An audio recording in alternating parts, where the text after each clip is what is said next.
Hi everyone, this is Tisch Aitken, and I'm here to talk about the new moon in Scorpio.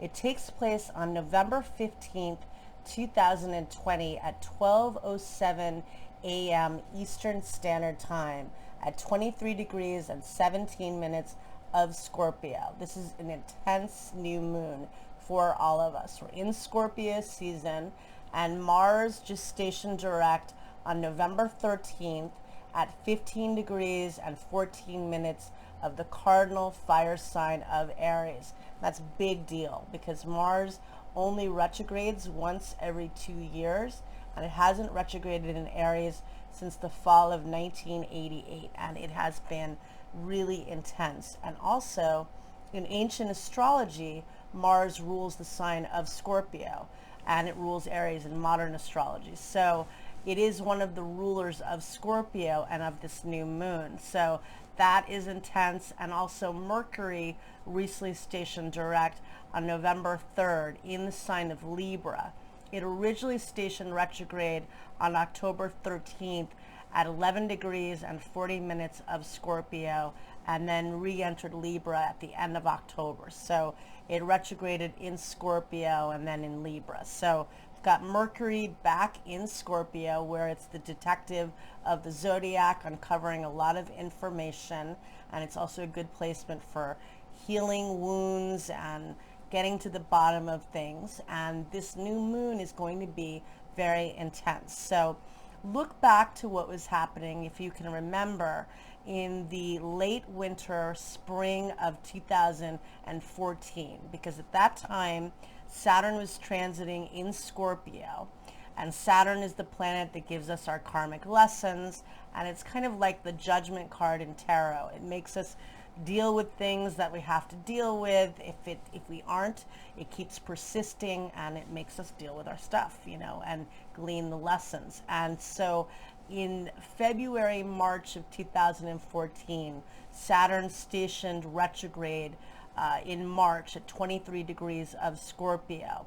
And then if you fast forward a bit to 2018, in March of 18, Jupiter, which is the grand benefic and represents expansion and wisdom and opportunity, also stationed retrograde at 23 degrees of Scorpio. So you can look back to the spring of 2018, look back, if you can recall, late winter, early spring of 2014. I can remember at that time because I started my public Facebook page in late February of 2014. It was something that I wanted to commit to. So that's something that just stands out to me. But see if you can remember in your life, because 23 degrees has been a degree for many years of planets retrograding and stationing. So that's what this new moon speaks to.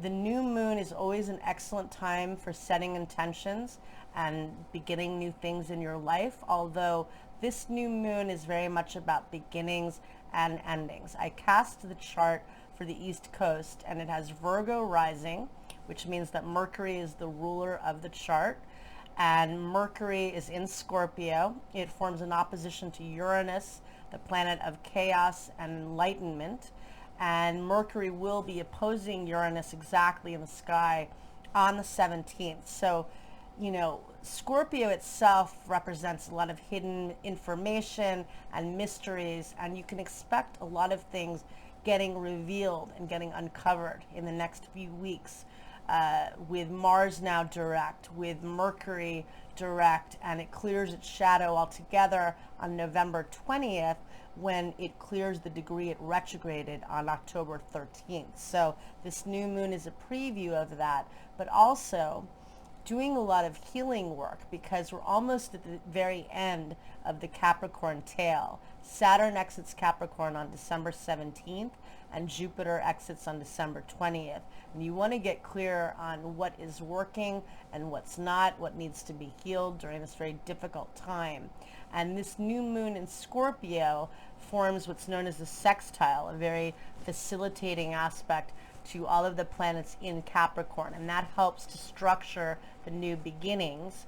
But Venus in Libra forms a square to Pluto in the sky that day later at 2:43 p.m. Eastern time. And so that can be breakups or endings or conflicts in relationships or business dealings. So that's very much an aspect of endings or contentious energy. So knowing that that is inherent in this new moon chart as well, but focus on what you want to purge, what you want to release, what you're bringing into your life, what you're rebirthing and creating. Because again, go for the phoenix rising above the ashes. Go for the transformative aspect of this new moon. Mars is now direct, ancient ruler of Scorpio. Mercury is now direct. Saturn and Jupiter almost out of Capricorn. What do you want to structure in your life? And the other thing too, the North Node of Destiny is now at 21 degrees of Gemini. It's in conjunct the new moon, and yet it also is where Venus retrograded on May 13th. It retrograded at 21 degrees of Gemini earlier this year. Maybe you're getting more information of what you were reconciling at that time.